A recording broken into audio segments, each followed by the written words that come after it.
में मैं आप लोगों को एक बहुत ज्यादा इंपॉर्टेंट टॉपिक के बारे में डिस्कस करने जा रही हूँ, बिकॉज इससे रिलेटेड क्वेश्चंस आपको अपने ITI के एग्जाम में, GTI के एग्जाम्स में या फिर कॉम्पिटिटिव एग्जाम्स में भी मिल जाते हैं। So this topic is so very important.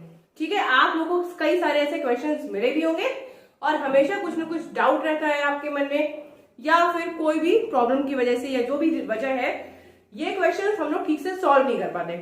तो आज हम लोग समझते हैं कि हाउ डू वी कंबाइन, ठीक है, रेजिस्टर्स या प्रतिरोध का संयोजन कैसे कर सकते हैं, और एक बार हो गया संयोजन तो फिर उससे किस टाइप के क्वेश्चंस बनेंगे या हम उनको कैसे सॉल्व करेंगे। तो चलिए अपने वीडियो में आगे बढ़ जाते हैं। लेकिन आगे बढ़ने से पहले please give a thumbs up to my video, and जो लोग फर्स्ट टाइम मेरे इस चैनल पे नए हैं, जो लोग फर्स्ट टाइम मेरे ये वीडियो देख रहे हैं, वो मेरे इस चैनल को सब्सक्राइब करिए, जिससे कि आप लोग को ऐसे ही यूजफुल वीडियोस मिलते रहें। तो चलिए हम लोग आगे बढ़ जाते हैं।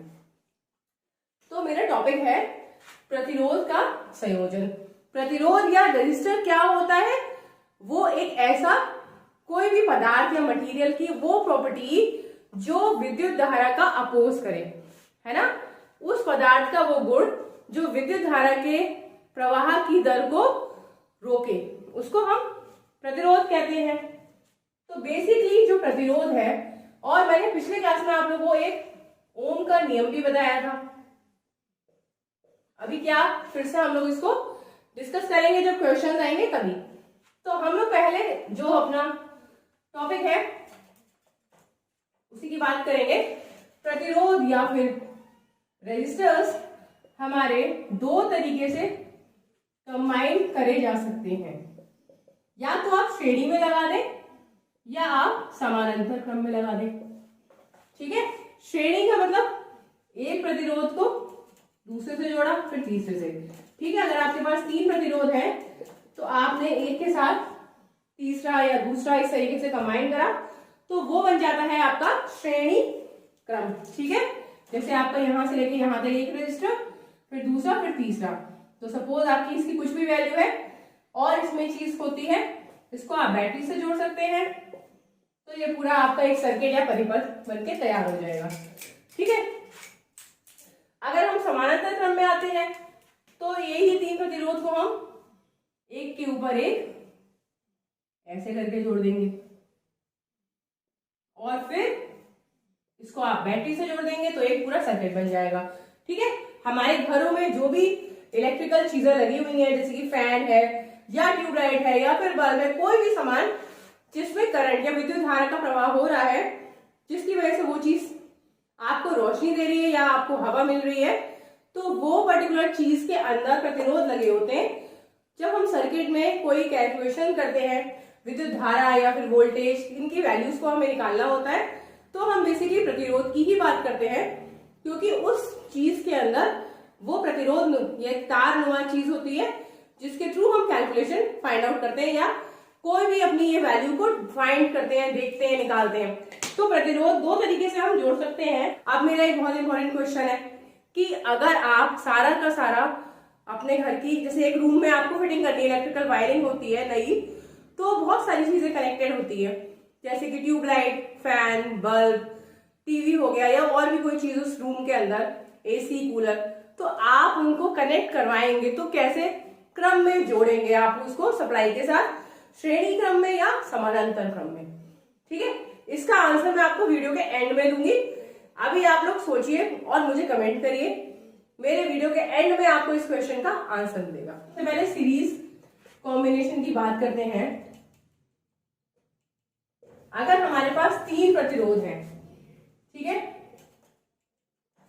ये 3 हमने प्रतिरोधों को लगाया, इनको हमें सीरीज में जोड़ना है तो हम आगे पीछे लगाएंगे। ठीक है, पर अगर आप सर्किट की बात करें तो किस तरीके से उसको सीरीज में बनाया जाता है?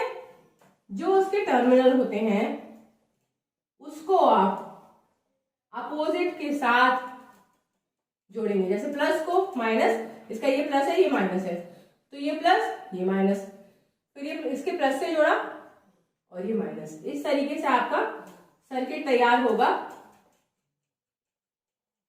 ये है प्लस और ये है माइनस। ठीक है, जब सीरीज में जोड़ा जाता है तो अपोजिट टर्मिनल्स को आपस में जोड़ते हैं, प्लस को माइनस से, फिर प्लस, फिर माइनस, फिर प्लस, फिर माइनस।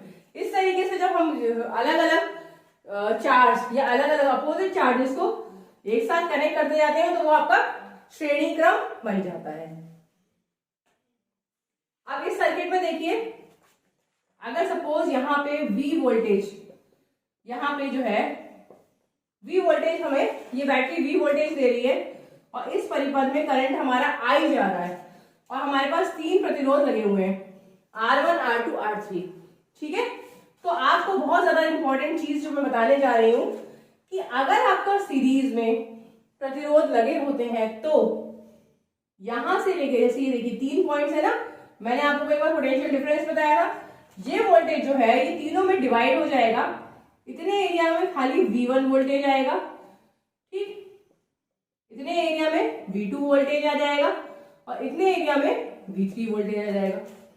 ठीक है, ये जो हमारा वोल्टेज होता है ये सीरीज में डिवाइड हो के तीनों प्रतिरोध को मिलेगा, तीनों के ही थ्रू करंट आपका आई जाएगा, सब जगह से आई करंट जा रहा है और वापस भी आई आ रहा है।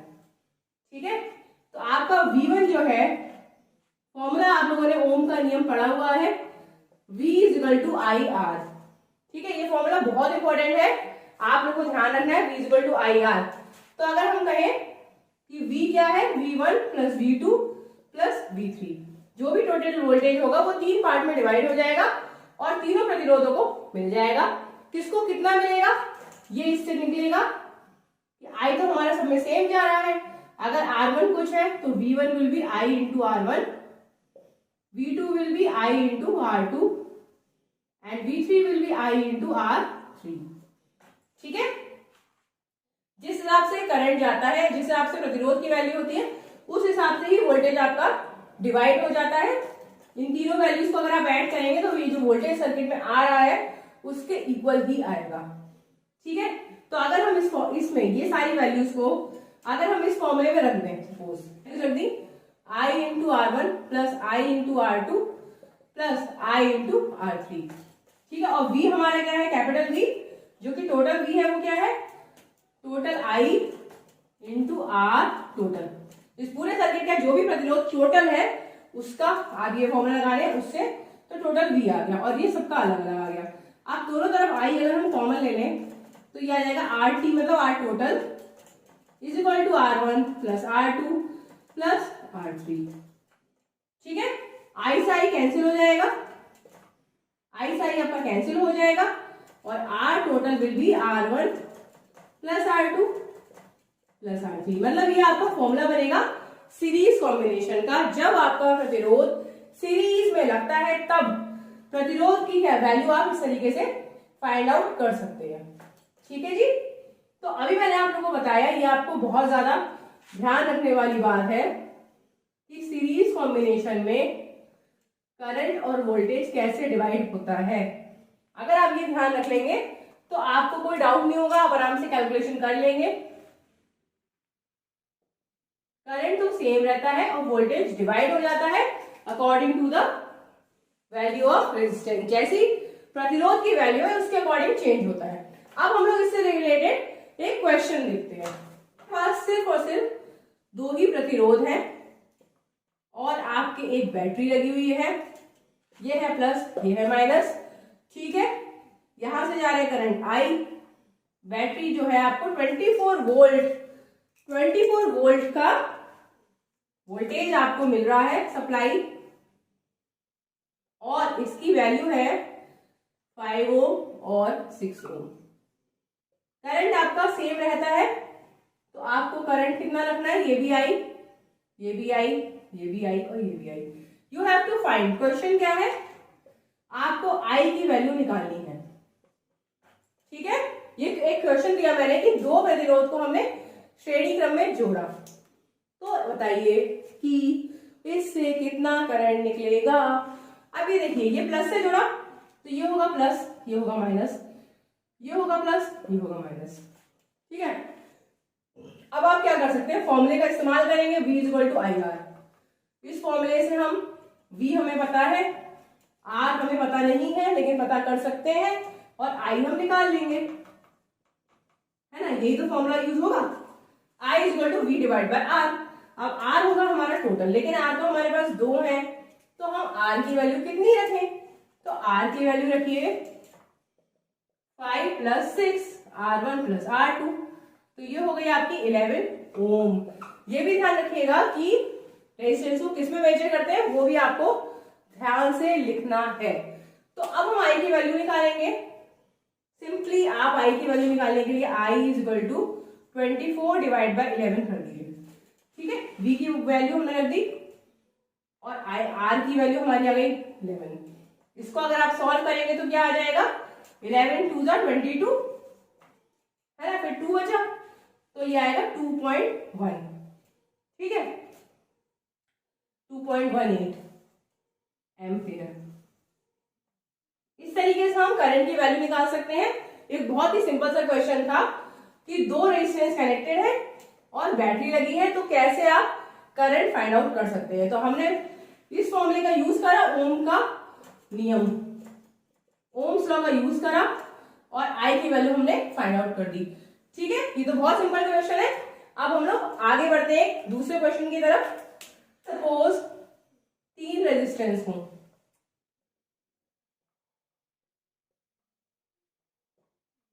ये है आपका 3 ओम, 4 ओम और 5 ओम, ठीक है। 3 रेजिस्टेंस है, 3 4 5, और आपका इसमें से करंट जा रहा है आपका 10 एम्पियर। इस सर्किट में आपको करंट दिया है और रेजिस्टेंस की वैल्यू दी है, पर आपको वोल्टेज की वैल्यू नहीं पता। बहुत सिंपल है, कैसे निकालेंगे हम लोग ये देखिए। फिर से वही सेम, बिल्कुल same process, V equal to I R. अब तो हमें V निकालना है, I तो हमें पता है और R हमें नहीं पता, RT रखेंगे, तो RT की वैल्यू निकाल दीजिए। 10 इंटू RT दिखाई साइड में निकाल दिए, 3 + 4 + 5।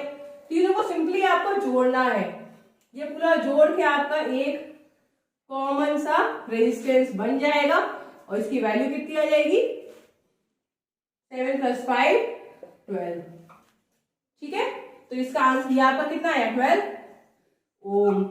यहां पे आप 12 की वैल्यू रख दीजिए, तो 10 इंटू 12 = 120 वोल्ट। तो इसका आंसर हो गया 120। इस तरीके के क्वेश्चन तो बहुत ही सिंपल होते हैं, आपका कॉन्सेप्ट क्लियर हो जाए, इसीलिए मैं इतने सिंपल क्वेश्चन आपको बता रही हूँ।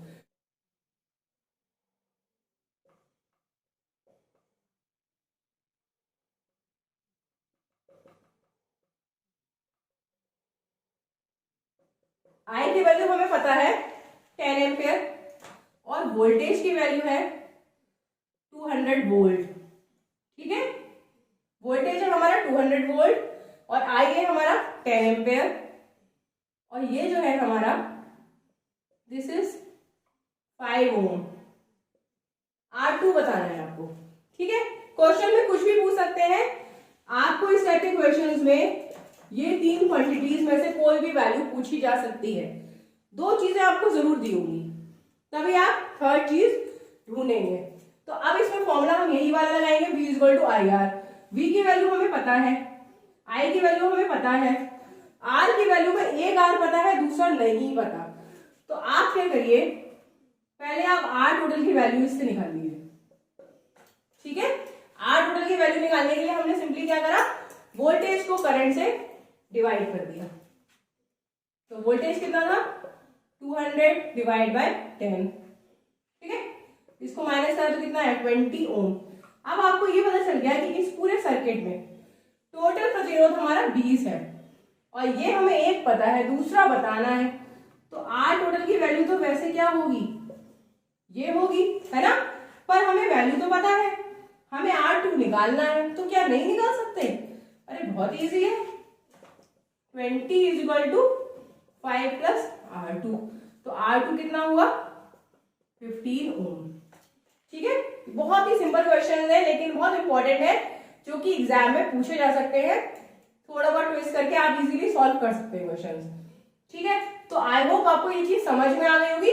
आपको बस ये बहुत इंपॉर्टेंट है, सीरीज कॉम्बिनेशन में आपको ध्यान रखना है कि वोल्टेज डिवाइड हो जाता है, हर प्रतिरोध का अलग वोल्टेज होगा सीरीज वालों का, लेकिन करंट सबका सेम जाएगा।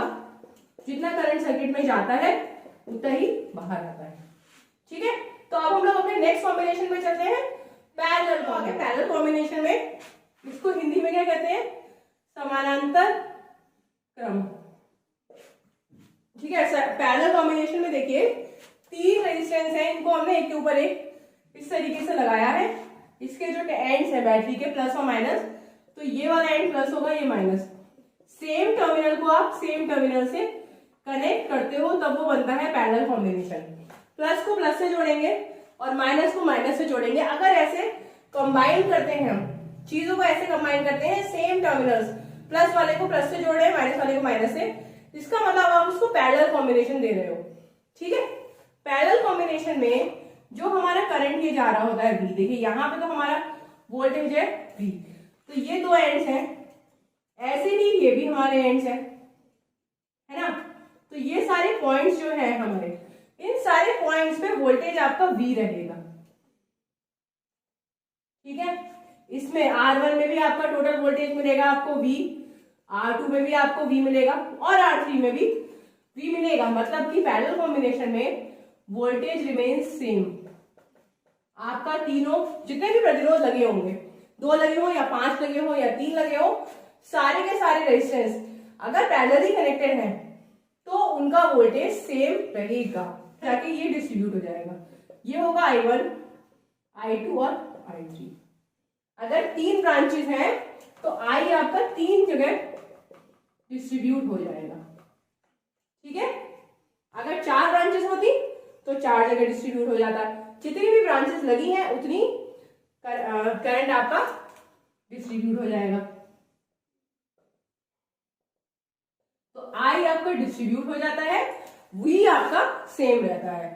अगर हम इस फॉर्मूले की बात करें, क्योंकि ओम का लॉ है जिसके हम पिछले बार क्वेश्चंस निकाल रहे थे अभी वीडियो में स्टार्टिंग में सीरीज कॉम्बिनेशन में, उसी का हम यहाँ पे भी यूज करेंगे। लेकिन अब की बार हम I की बात करें, I डिवाइड हुआ I1, I2, I3 कैसे निकाले, तो I1 is equal to V upon, ठीक है, इससे हमने ये निकाल लिया,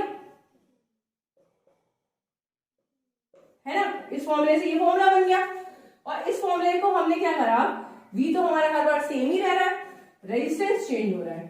अगर I1 चाहिए तो आपको R1 का इस्तेमाल करना पड़ेगा, तो I1 के लिए आपका होगा V divide bye R1, I2 के लिए हो जाएगा V डिवाइड बाय R2 और I3 के लिए हो जाएगा V डिवाइड बाय R3।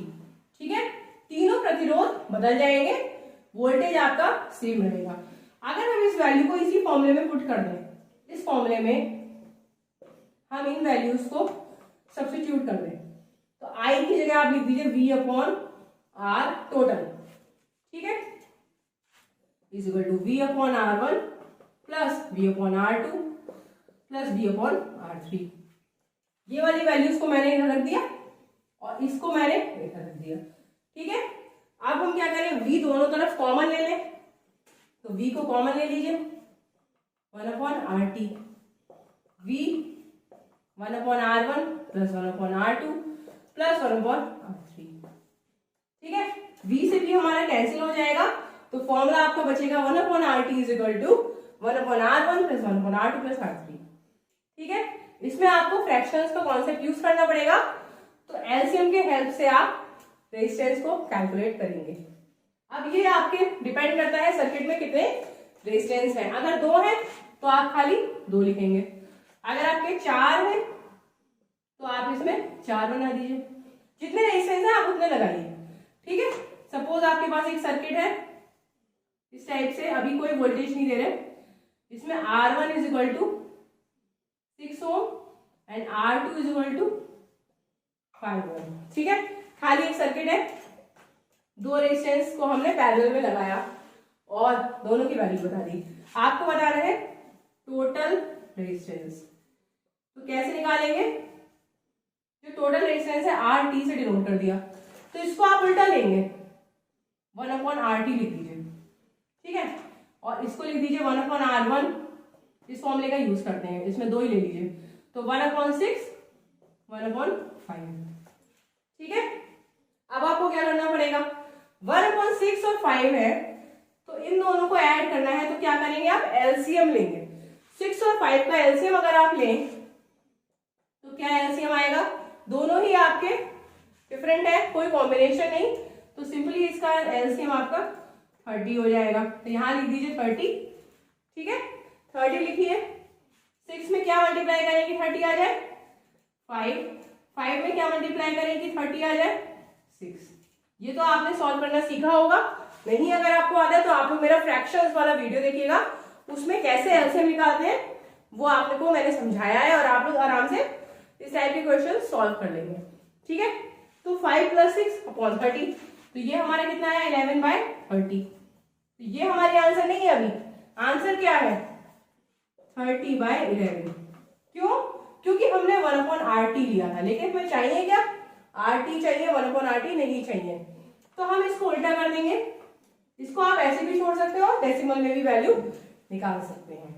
ठीक है, आई होप आपको इतनी चीज समझ आ गई होगी। अभी हम लोग आगे चलते हैं अपने पैरेलल के क्वेश्चन। आपने टोटल प्रतिरोध निकाला था ना, टोटल रेजिस्टेंस वही है सेम, बस अब की बार मैंने बैटरी जोड़ दी है और आपको क्वेश्चन एक बना दिया कि 24 वोल्ट की बैटरी लगी है, इस बैटरी से इस कॉम्बिनेशन में कितना करंट फ्लो हो रहा है। ठीक है, इस क्वेश्चन में आपको आई की वैल्यू बतानी है, बिल्कुल सेम जैसे सीरीज में किया था, बिल्कुल सेम करेंगे। ओनली द डिफरेंसेस कि आप जो कॉम्बिनेशन कर रहे हैं उसमें आप फॉर्मूला बदलेंगे और बाकी सब कुछ आपका प्रोसेस सेम रहेगा। ठीक है, आपको यही फॉर्मूला यूज करना है, V = IR। अब हमें क्या करना है, टोटल निकालना है, ये नहीं पता, इसके लिए आप क्या करें, इसके लिए करिए ये प्रोसेस अभी तो किया है उसी को करिए, वीडियो को बैक करके देख सकते हैं, नहीं समझ में आ रहा हो तो 1/5 + 1/6। ठीक है, इसको हमने सॉल्व करा था तो हमारा RT क्या आ गया था, 30/11। ठीक है, तो ये तो हमारा टोटल रेजिस्टेंस आ गया।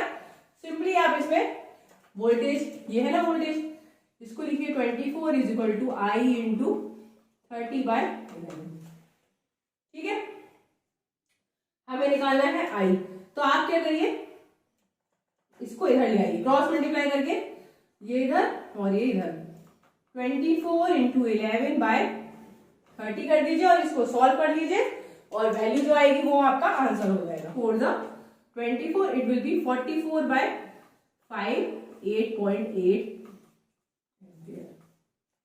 ठीक है, आई होप आपको क्वेश्चन समझ में आ गया होगा, बहुत सिंपल क्वेश्चन है। आपको खाली पैरेलली 2 रेजिस्टेंस को दे दिया और उसको बैटरी से कनेक्ट कर दिया और आई की वैल्यू पूछी है, बहुत ही सिंपल क्वेश्चन है। अब हम लोग चलते हैं अपना थोड़ा सा ट्रिकी क्वेश्चन। इसमें 3 रेजिस्टेंस दिए हैं, R1 = 3 Om, R2 = 4 ohm and R3 = 6 ओम। ठीक है, 3 प्रतिरोध को पैरेलल जोड़ा है, एक 3 ओम का है, एक 4 ओम का है, एक 6 ओम का है। इन तीनों के कॉम्बिनेशन को जोड़ा है बैटरी के साथ, जो कि 24 वोल्ट की बैटरी है। बताना क्या है, I नहीं, आपको इस बार बताना है I1, I2 एंड I3। थोड़ा सा ट्रिकी है, आपको निकालना है I, तभी तो आप I1 I2 I3 निकालेंगे, क्योंकि I = I1 + I2 + I3। आप चाहें कि डायरेक्टली कर लें, कर लें 24/3, तो ये कितना आ जाएगा 8 एम्पियर। I2 की वैल्यू निकालिए, ये 24 वोल्ट है ना यहाँ पे, तो यहां से यहां तक 24 ही रहेगा, यहां से यहां तक 24 ही रहेगा। तीनों के तीनों ब्रांचेस में आपको 24 वोल्ट की बैटरी मिल रही है और आपका रेजिस्टेंस कनेक्टेड है। ये सारे जो पॉइंट्स होते हैं ना, ये आपके पैरेलल में होते हैं, तो आप इसको हटा दें तब भी पूरे सर्किट में फर्क नहीं पड़ेगा। अगर आप बीच की एक ब्रांच हटा भी दें तो क्या होगा, करंट 2 जगह डिवाइड होगा बस, और कोई ज्यादा फर्क नहीं पड़ेगा। ठीक है, अलग अलग करके निकाल सकते हैं, हर बार 24 वोल्ट लीजिए और आप जो रेजिस्टेंस है उसका यूज कर लीजिए, तो इससे आपके तीनों के तीनों निकल जाएंगे अलग, और ये तरीका सही भी है। ठीक है, अगर आप लोग के सीबीटी के एग्जाम आते हैं तो डायरेक्टली आप ऐसे कर सकते हैं ऑब्जेक्टिव क्वेश्चन में या कॉम्पिटिशन में। जरूरी नहीं है कि तीनों की वैल्यू आप ऐड करें, और उसके बाद आप उसको वोल्टेज से डिवाइड करें, कोई जरूरत नहीं है। वैसे आप नॉर्मली क्या करते, 1/R1 plus 1/R2 plus 1/R3 करते, है ना, और फिर कैलकुलेट करते, एलसीएम निकालते 1/3 प्लस 1/4 प्लस 1/6, इसका जो भी एलसीएम आएगा उससे आप 24 ही इसका एलसीएम आता मेरे ख्याल से, नहीं इसका आएगा 12 एलसीएम, तो ये आपका आ जाएगा 4 प्लस 3 प्लस 2 कितना आ जाएगा 9, ये आपका 12/9 आएगा। ठीक है, इसके हिसाब से आई कितना आ रहा है 18। अभी हम इसको कैलकुलेट करके देख लेते हैं, 24 × 9/12 तो भी 18 ही आएगा, है ना। ये मैंने तरीका वो दिखाया जो आप नॉर्मली करते, पर आप लोगों को जरूरत नहीं इतना लंबा मेथड यूज करने की। अगर आपको 3 ब्रांचेस में रेजिस्टेंस दिया है और वोल्टेज दिया है तो आप डायरेक्टली निकाल सकते हैं, और आपको टोटल आई पूछे तो आप क्या करिए, इन तीनों को जोड़ दीजिए, तो क्या आ जाएगा आंसर 18। ये आपका शॉर्ट तरीका है सॉल्व करने का। चलिए अब हम लोग अपने नेक्स्ट क्वेश्चन की तरफ चलते हैं। नेक्स्ट क्वेश्चन की तरफ, इसमें आपको 2 रेजिस्टेंस दिए, दोनों ही सेम वैल्यू है 5 और 5, और आपको जो वोल्टेज मिला है वो 200 वोल्ट। फिर से आई पूछा है और I1 I2 भी पूछा है। अगर ये पूछ रहे हैं तो बहुत सिंपल है। अब आप देखिए इसमें, आप इस क्वेश्चन में मेनली आपको ट्रिक मैं क्या बताने वाली हूँ, दोनों आपके रेजिस्टेंस जो है वो 5 ओम के हैं, तो 1/5 प्लस 1/5 करेंगे ना टोटल रेजिस्टेंस निकालने के लिए। जब भी कभी अगर आपको सेम रेजिस्टेंस मिले और वो पैरेलल में लगे हों, इसको अगर आप सॉल्व करेंगे तो आएगा आंसर 2/5। तो मैं आपको ये कहना चाह रही हूँ कि अगर कभी पैरेलल में रेजिस्टेंस हो, उनकी वैल्यू सेम हो, तो डायरेक्टली आप आंसर लिख सकते हैं 5/2। अगर यहाँ पे 3 लग जाए, एक और लगा दे, तो आपका कितना आ जाएगा R टोटल 5/3। जितने रेजिस्टेंस उसको आप बस उस वैल्यू से डिवाइड कर दीजिए। ठीक है, अगर हम एक और लगा दें लेकिन वो भी 5 ओम का लगाएं तो हो जाएगा 5/4। ठीक है, ये एक शॉर्ट तरीका है, कैलकुलेशन के बिना आप फाइंड आउट कर सकते हैं टोटल रेजिस्टेंस।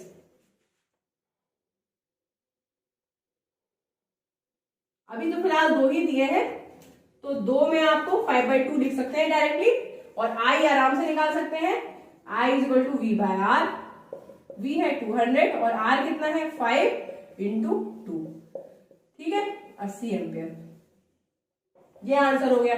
अगर I1 I2 निकालना हो तो क्या करेंगे, अलग अलग कर दीजिए।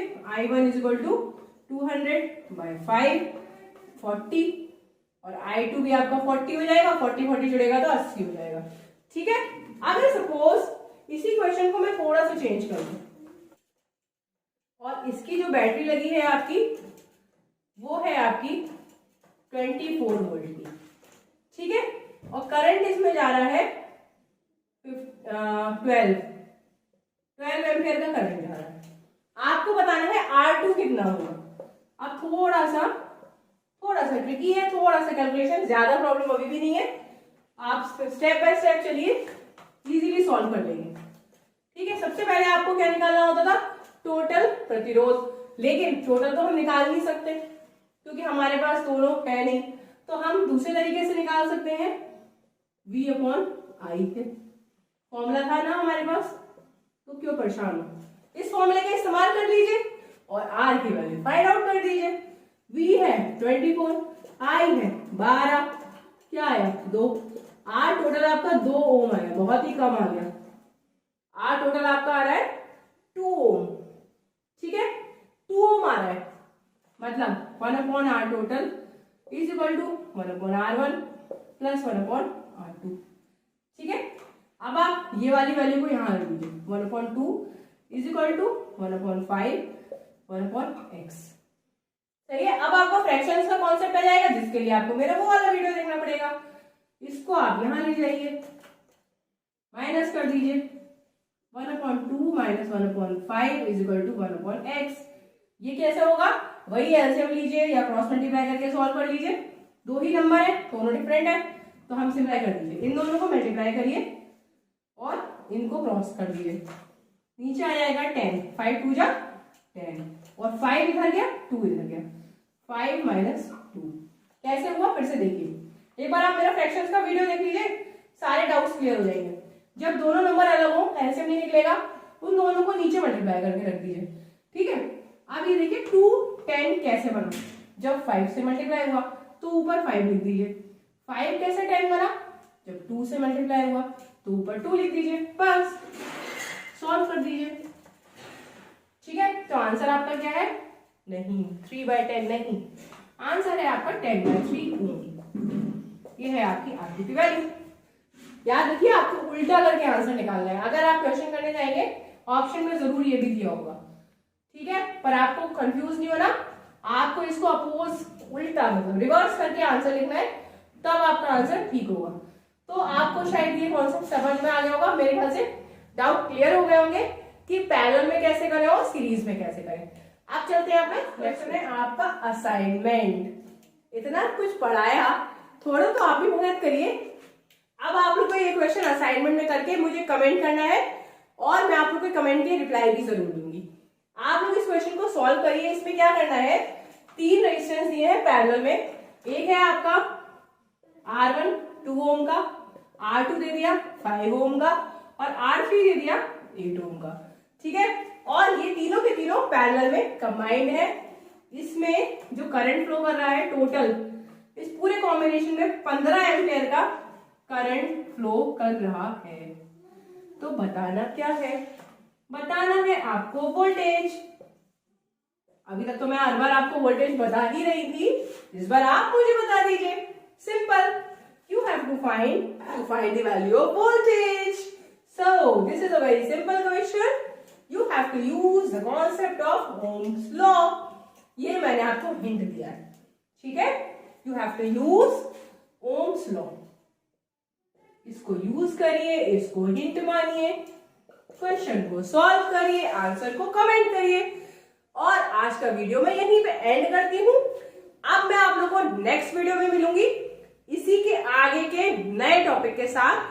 तब तक के लिए keep learning and keep growing. Okay, take care, bye bye.